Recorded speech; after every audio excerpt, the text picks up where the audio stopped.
Numerical है। Numerical क्या है कि फिगर 8.37 ये एज इट इज़ बुक का हमने उठाया हुआ है न्यूमेरिकल।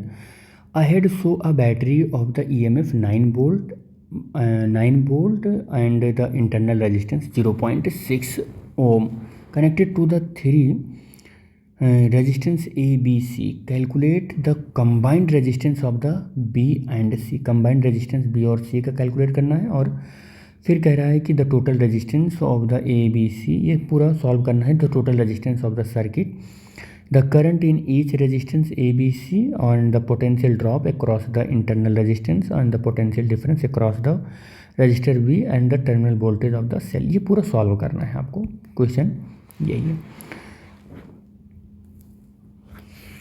तो जो ये यहाँ पर गिवन है ना, ये इसमें थोड़ा सा मिसप्रिंट है। 9 वोल्ट की बैटरी है और ये रेजिस्टेंस है 0.6 ओम का। 9 वोल्ट की बैटरी में 0.6 ओम का रेजिस्टेंस है। तो यहाँ पर रेजिस्टेंस को बैटरी तक के तरीके बना दिया गया है, तो इससे परेशान मत होना, थोड़ा सा मिसप्रिंट है बुक का। तो 0.6, तो ये स्मॉल r होता है। ये क्या होता है? स्मॉल r होता है।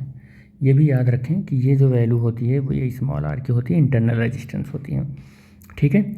और पूरा ये डायग्राम आपको दे ही दिया गया है। तो कह रहा है कि ये A पॉइंट पर मैं ऐसा मान ले रहा हूँ कि R1 है, B पॉइंट पर R2 है और C पॉइंट पर R3 है, जो कि 2 ओम, 4 ओम और 6 ओम के लगे हुए हैं। कंबाइंड रेजिस्टेंस B और C हमें बताना है। B और C का कंबाइंड रेजिस्टेंस कितना है? तो आप देख रहे हो ये दोनों पैरेलल में हैं, तो B और C का कंबाइंड रेजिस्टेंस जो होगा और पैरेलल में है, तो हम ऐसा कर सकते हैं कि R2 और R3 अपान R2 प्लस R3 कर सकते हैं। और ये 4 × 6 और 4 + 6 24 अपान कितना हो जाएगा? ये 10 हो जाएगा। RBC कंबाइंड रेजिस्टेंस आ जाएगा 2.4 ओम आ जाएगा। कितना आ जाएगा? 2.4 ओम आ जाएगा। तो A पॉइंट सॉल्व हो गया। B पॉइंट अब सॉल्व करते हैं। कह रहा है कि total resistance of the ABC combined net resistance. तो सर्किट को ज़रा सा मॉडिफाई करते हैं। सर्किट को मॉडिफाई कुछ इस प्रकार से ऐसे कर रहे हैं, ऐसे। और यहाँ पर एक रेजिस्टेंस लगा हुआ है और हमने क्या किया है कि कुछ रेजिस्टेंस जो ये वाला है B और C को मॉडिफाई करके RBC जो कर दिया है वो 2.4 ओम है। और ये जो हमारा यहाँ वाला है जिसको R1 हमने कहा था, ये 2 ओम ही है, ये 2 ओम ही है। इसको मॉडिफाई करके इतना कर दिया है। तो अब देखो करंट अगर फ्लो होएगा तो सीरीज में होगा, सेम करंट होगा। तो R dash is equal to कितना हो जाएगा? R1 + RBC। इसको ऐड करोगे तो 2 + 2.4 कितना आ जाएगा? R डैश की वैल्यू आ जाएगी 4.4 ओम आ जाएगा। कैलकुलेट क्या करना है? नेट रेजिस्टेंस कैलकुलेट करना है, टोटल रेजिस्टेंस कैलकुलेट करना है हमको। अच्छा, B पॉइंट हम सॉल्व कर रहे हैं। टोटल रेजिस्टेंस हमको सॉल्व करना है ABC का। तो ABC का हमें नेट रेजिस्टेंस 4.4 ओम आ गया। अब कह रहे हैं total resistance of the circuit calculate करना है। C पॉइंट में total resistance of the circuit अगर हमको कैलकुलेट करना होगा तो R net is equal to R dash और प्लस स्मॉल r करना होगा। ये इंटरनल रेजिस्टेंस R डैश की वैल्यू 4.4 आई है और स्मॉल r की वैल्यू, इंटरनल रेजिस्टेंस की वैल्यू 0.6 ओम है, 0.6 ओम है। तो ये आ जाएगा 5 ओम आ जाएगा। कितना आ जाएगा? 5 ओम आ जाएगा, जो कि R नेट आ जाएगा। तो C भी सॉल्व हो गया। D कह रहा है कि current in each resistance ABC, हर एक रेजिस्टेंस में करंट निकालना है आपको। तो इसके लिए हमें ये सब मिटाना पड़ेगा। ये रेजिस्टेंस है, ये भी याद रखना, ये रेजिस्टेंस है, ठीक है। तो हर एक रेजिस्टेंस में हमको क्या कैलकुलेट करना है? ABC में करंट कैलकुलेट करना है। तो E इज इक्वल टू क्या हो जाएगा? I और R नेट हो जाएगा। तो E की वैल्यू 9 है और I की वैल्यू हमको कैलकुलेट करना है। R नेट अभी हमने कैलकुलेट किया 5 होगा। I की वैल्यू कितनी हो जाएगी? I की वैल्यू हो जाएगी 9/5 और ये हो जाएगा 1.4 बच रहा है और 8 एम्पियर हो जाएगा। I की वैल्यू 1.8 एम्पियर हो जाएगा। I is equal to E × R हो जाएगा, ठीक है। तो यहाँ पर कुछ इस तरीके से करंट भी सॉल्व हो गया। तो यहाँ पर जो था करंट ईच रेजिस्टेंस में कैलकुलेट करना था, तो यहाँ से करंट कितना निकल रहा है? 1.8 एम्पियर का, 1.8 एम्पियर का। तो यहाँ पर 1.8 एम्पियर का करंट आ गया। तो 2 ओम में कितना करंट है? 1.8 एम्पियर का। लेकिन यहाँ पर आया I1 और यहाँ पर आया कौन, कितना करंट आया? यहाँ पर आया I माइनस। देखो देखो यहाँ पर कितना करंट आया? 1.8 माइनस I1 आया। भाई अगर यहाँ पर मान लो यहाँ पर आया 10 एम्पियर और इधर चला गया 2 एम्पियर, तो इधर कितना बचा? 8 एम्पियर ही तो बचा। तो मैं एग्जांपल से यही समझाने की कोशिश कर रहा हूँ कि इस रास्ते पर अगर I1 चला गया और 1.8 एम्पियर की करंट आ रही थी, तो इधर कितना बच गया? 1.8 माइनस I1 बच गया। तो यहाँ का हमको कैलकुलेट करना है, अब कैलकुलेट करना है करंट। तो यहाँ पर जो पोटेंशियल का ड्रॉप होगा, देखो यहाँ पर पोटेंशियल का ड्रॉप निकालो, स्मॉल v पोटेंशियल का ड्रॉप हो जाएगा I स्मॉल r। तो 1.8 का करंट है और 0.6 का क्या है? रेजिस्टेंस है। तो यहाँ पर पोटेंशियल ड्रॉप कितना हो जाएगा ये? तो यहाँ का पोटेंशियल ड्रॉप हो जाएगा पोटेंशियल ड्रॉप कितना हो जाएगा? 1.08 वोल्ट हो जाएगा। पोटेंशियल ड्रॉप इतना हो जाएगा 1.08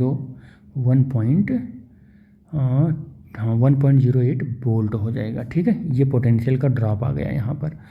यहाँ पर पोटेंशियल कितना हो जाएगा? तो यहाँ पर पोटेंशियल हो जाएगा V1 में I हो जाएगा और R1 हो जाएगा। I की वैल्यू 1.8 है और R1 की वैल्यू 2 है। तो यहाँ पर हो जाएगा 3.6 का पोटेंशियल ड्रॉप हो जाएगा, पोटेंशियल हो जाएगा।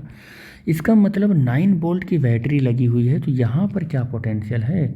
यहाँ पर क्या पोटेंशियल है? यहाँ तो इसमें भी पोटेंशियल सेम होगा, इसमें भी पोटेंशियल सेम होगी। तो यहाँ पोटेंशियल देखो 9 में से 1.08 पोटेंशियल तो यहाँ लग गया, यहाँ लग गया। ठीक है, और उसके बाद 3.6 पोटेंशियल तो यहाँ लग गया। तो बची हुई पोटेंशियल यहीं लगेगी, जिसको हम B बोल रहे हैं, जिसको हम क्या बोल रहे हैं? B बोल रहे हैं, यहाँ B बोल रहे हैं। देखो ये V बोल रहे हैं, तो V बोल रहे हैं यहाँ पर। तो ये क्या होगा? V। तो V is equal to 9 minus ये कितना हो जाएगा? 3.6 और 1.08 ऐड कर लो, कितना हो जाएगा? ये 8 हो जाएगा, ये 6 हो जाएगा और ये 4 हो जाएगा। 4 पॉइंट कितना हो जाएगा? ये हो जाएगा 6 और 8। 9 में से 0 है, 9.00 कर लो आप इसको, क्या कर लो? 9.00 कर लो और 4.68। तो यहाँ 2 हो जाएगा, 9 में से 3 हो जाएगा और 8 में से 4 हो जाएगा 4। तो V is equal to 4.32 volt का पोटेंशियल का ड्रॉप आ जाएगा। पोटेंशियल का ड्रॉप आ जाएगा यहाँ पर कितना आ जाएगा? 4.32 पोटेंशियल का ड्रॉप आ जाएगा यहाँ पर। तो अगर अब मुझे करंट यहाँ पर कैलकुलेट करना हो तो कैसे आएगा? I1 इक्वल टू, देखो I1 इज इक्वल टू 4.32 का पोटेंशियल, और अगर 4 ओम में हमें ड्रॉप कैलकुलेट करना है तो अपन 4 कर देंगे। तो 1 कितना आ जाएगा? 1.0 और 8 एम्पियर का यहाँ पर आ जाएगा। I2 में कैलकुलेट करना है, यानी कि I2 हमें कैलकुलेट करना है। I2 जो कितना है? 1.8 और माइनस I1 है। तो 1.8 माइनस I1 की वैल्यू अभी कैलकुलेट किया, कितना कैलकुलेट किया? 1.08 है। तो 1.08 है, तो इसको सॉल्व कर लो। तो 1.8 में से 1.08 जाएगा, तो ये कितना बचेगा? ये 10 में से 8 जाएगा 2, ये 7 हो जाएगा और ये 0 हो जाएगा, 0.72 एम्पियर हो जाएगा। तो यहाँ पर करंट जो आ रहा है I2 कितना आ रहा है? 0.72 एम्पियर आ रहा है। यहाँ पर कितना आ रहा है? 1.08 एम्पियर आ रहा है, जो कि I1 है। ठीक है, तो हमने ईच रजिस्टर में करंट भी कैलकुलेट कर लिया। The potential drop across the terminal resistance. तो कह रहा है कि पोटेंशियल का ड्रॉप क्या होगा अक्रॉस द टर्मिनल कह रहा है, इंटरनल रेजिस्टेंस कह रहा है, इंटरनल रेजिस्टेंस। तो वो भी हमने कैलकुलेट कर लिया, ये 1.08 वोल्ट का। ठीक है, potential drop across the resistance B के अक्रॉस पोटेंशियल ड्रॉप कितना होगा? 4.32 वोल्ट का होगा। ठीक है, यही होगा। और terminal voltage of the cell का टर्मिनल वोल्टेज क्या होगा? तो सेल का टर्मिनल वोल्टेज, ये वोल्टेज ऐड कर लो 3.6 और यहाँ का वोल्टेज 4.32 ऐड कर लो, तो कितना वोल्टेज बनेगा? तो कितना वोल्टेज बनेगा? इन दोनों को अगर आप ऐड करोगे तो 7.92 बनेगा। देखो ऐड कर लो कितना बनेगा? अरे भाई 9 में से यही 1.08 ही तो माइनस करोगे तो टर्मिनल वोल्टेज आपको मिल जाएगा। टर्मिनल वोल्टेज कब मिल रहा है आपको, ई में से जब पोटेंशियल ड्रॉप आप माइनस करते हो तो ई की वैल्यू कितना है 9 है और इसकी वैल्यू 1.08 है, तो V इज इक्वल टू कितना मिल जाएगा 7.92 वोल्ट मिल जाएगा। चाहो तो ऐसे कर लो आप टर्मिनल वोल्टेज को कैलकुलेशन, और चाहो तो इसको ऐड कर लो और इसको ऐड कर लो, तो 4 3 7 और समथिंग 7.92 आ ही जाएगा। तो ये क्वेश्चन सॉल्व हो गया बेटे, ठीक है।